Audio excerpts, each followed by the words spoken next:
dia faly miarabantsika tafahoana somatsara eto amin'ity ataontsika hoe fifampizarana no hoe ahoana ny tokony ataontsika tanora mba azahoana ny fahamasinana. Ny antony moa dia satria fantatsika tsara fa ny 10 volana oktobra taona 2024 zany no fananganana olon-tsambatra any ilay tovolahy kely italiana atao hoe Carlo Acutis. Izy dia teraka tamin'ny 7 volana May taona 1970 ary maty ny taona 19 zany hoe tena voanga kely mihitsy zany dia ho atsangana olon-tsambatra izy io. Io zavatra io dia tonga dia manosika ny fosiny saina fa hoe ay zany ny fahamasinana tsy hoe zavatra ny alavitra be any, tsy hoe zavatra ny alavitra be tsy takatra ny saina, fa ay ny fahamasinana kay dia ty fiainantsika andavanandro ty no manamasina antsika. Zao mantsiny voalaza amin'ny evanjely Masinda Matio ao amin'ny toko 5 zany dia ny 9:20 fa hoe atsona ho amin'ny fahamasinana ny olona rehetra hoe aoka ianareo masina sahala amin'ny rainareo zay any an-danitra. Zay zany amin'ny tenin' Jesosy Kristy. Ka itsika rehetra zany miatsona ho amin'ny fahamasinana. Ka itikatra fananganana olon-tsambatra any ity tanora zay vao 15 taona fotsiny tamin'izany fotoana zany satria maty tamin'ny taona 2024 dia tonga dia manaitra ny fosiny saina hoe ay ilay fahamasinana tsy zavatra ny an-danitra lavitra be tsy takatra any, fa ilay fahamasinana ny fiainantsika andavanandro ka ny fahamasinana. Dia zavatra anakefatra mitiako fampizarana amintsika ary mahakasikasika anytikatra ataontsika hoe ahoana ny anamasinatsika tena. Dia ny voalohany indrindra dia hoe tsy miandry fanterana korokay dia afaka manamasy tena, fa azon'ny tanora atao tsara mihitsy ny manamasy tena na mbola tanora ary izy. Ary Masinda Paoly dia lazaiko anareo fa ny tenany io tamin'ny Timothée tamin'izany fotoana zany. Timothée tamin'izany fotoana zany dia mbola tanora eritreriny no nananikina ny andraikitra lehibe hitondra ny fiangonana tao Efezy.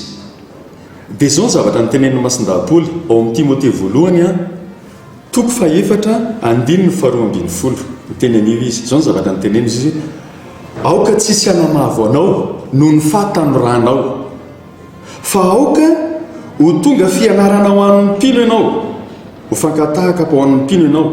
Dia amin'reto zavatra reto ny teny ny fitondran-tena, ny fitiavana, ny finoana ary amin'ny fahadiovana. Ireo zavatra ireo zany dia nytenena Masinda Paoly fankatahaka ianao. Ay zany eto jerevy tsara fa na mbola tanora ara dia fa azon'ny olona rehetra ilay tahaka, azon'ny olona rehetra ilay tahaka amin'ny finoana, amin'ny fomba fiteny, amin'ny fitondran-tena ary amin'ny fahadiovana. Tanareo amin'izany fa zay zavatra zay zany na tanora ara dia afaka manana fiainana mendrika, na tanora ara dia afaka manana fiainana ho fankatahaka ho an'ny mpino. Ao amin'ny soratra masina dia Masinda Paoly no samy teny hoe aoka hakatahaka anareo sahala amin'ny nanafako an'i Kristy, samy laza mihitsy hoe alay fitahaka. Dia itsika ihany koa ny fiainantsika andavanandro tokony izay aoka mirapiratra izy Jesosy Kristy ny fahazavanareo mba ahitan'ny olona azy ka isaonana an'Andriamanitra. Mampatsiaro ana mpanoratra anankiray izay, mpanoratra atao hoe Corneille anaran'ilay mpanoratra. Dia izy hoe la valeur n'attend pas le nombre des années. Tanao zany hoe ay zany tsy mila hoe efa fotsy volo zay manana ny asina sy ny fahamendrena maizy azy ny tanora. Profony zany tia ho atsangana olon-tsambatra amin'ny 10 volana oktobra ty Carlo Acutis.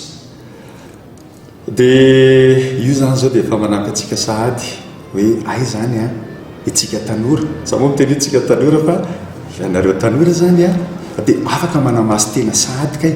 Ary io zay mahatonga antsika hiditra amin'ilay ampahany faharoa dia ny hoe ahoana moa ny ahafahantsika manamasy tena. Dia voalohany indrindra dia ny fiombonantsika amin'i Jesosy Kristy. Fiombonantsika hoe manana an'i Jesosy Kristy miaraka aminao ianao, naiza naiza toerana lehanao dia manana an'i Jesosy Kristy miaraka aminao ianao ary vavolombelona ny finoanao amin'i Jesosy Kristy. Dia zay no nataon'ny Carlo Acutis. Izy zany dia azo atao hoe niainan'le voalazan'ny masin-dapoly eo amin'ny Galata toko faharoa andininy faharoapolo hoe tsy za intsony ny velona fa i Kristy ny velona ataoniko. Satria io tovolahy kely izay ho atsangana olo-tsambatra io dia zao ny zavatra nyteneniny hoe ny Eucharistie ozy izy no lalambe migodana akanesako makany an-danitra. Ny Eucharistie no lalambe migodana akanesako makany an-danitra. Autoroute akanesany makany an-danitra. Zany hoe tsy misy sakasakana mihitsy fa afaka mandeha amin'izay afanganam-pandeha tianao andehanana ianao. Ionana amin'Andriamanitra sy arahana amin'Andriamanitra. Satria fibanjinana ny Eucharistie, fiarahana amin'ny Jesoa Kristy eo amin'ny Eucharistie, fahazotoana mamonjy lamesa, ny fandraisana ny communion masina ary ny fanaovana adoration na fitsaoana ny sakramenta masina dia mahatonga azy tena niraikitra tanteraka tamin'i Jesoa Kristy ary fantatry ny olona rehetra teo amin'ny fiainana izany ny hatsaram-panahiny, ny fangorahan'ireo mpiarabelona aminy satria izy dia zanak'olona mpanankarena dia fangorahan'ireo mpiarabelona aminy manampy ny mahantra ny hatsaram-panahiny tonga dia tana hoe olona tsara fanahy.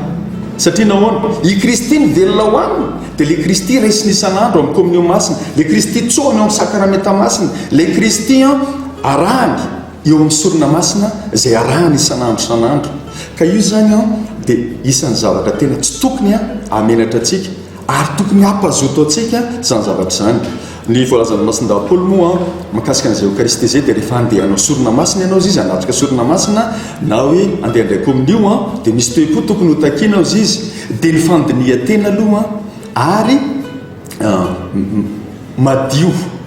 Voalaza zany any amin'ny Korintiana voalohany dia amin'ny toko faha 1:20 dia manomboka amin'ny andininy fa 4 eo ny teny zao ny zavatra nyraisiko tamin'ny tompo aoka andiny tena ny olona.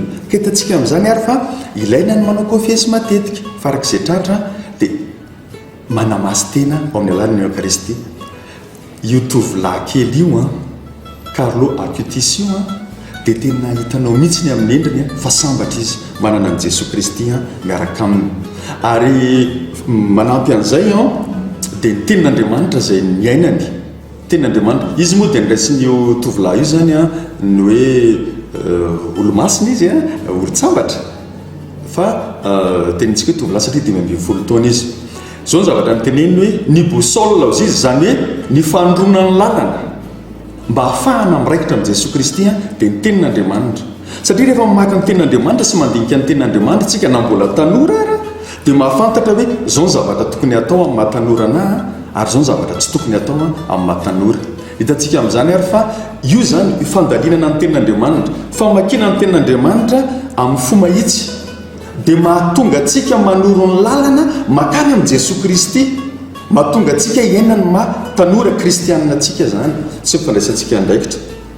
Dia inona ary ny zavatra tokony atao amin'izay fanamasinana teny izay dia zavatra farak'izay tsotra no nataon'ny ty tanora izay olo-tsambatra ity tsotra satria ny fiainana andavanandro dia le atozy izy tsika zany hoe ireo le karazana ataony hoe fahaizana izay nananany no nampiasainy. Satria ny nampiasainy tamin'izany fotoana izany dia ny internet satria izy havanana amin'ny resaka internet dia ny fizarana an'ireo miracle eucharistika tamin'izany fotoana izany izay efa nisy amanjatony dia nyzarainy tao amin'ny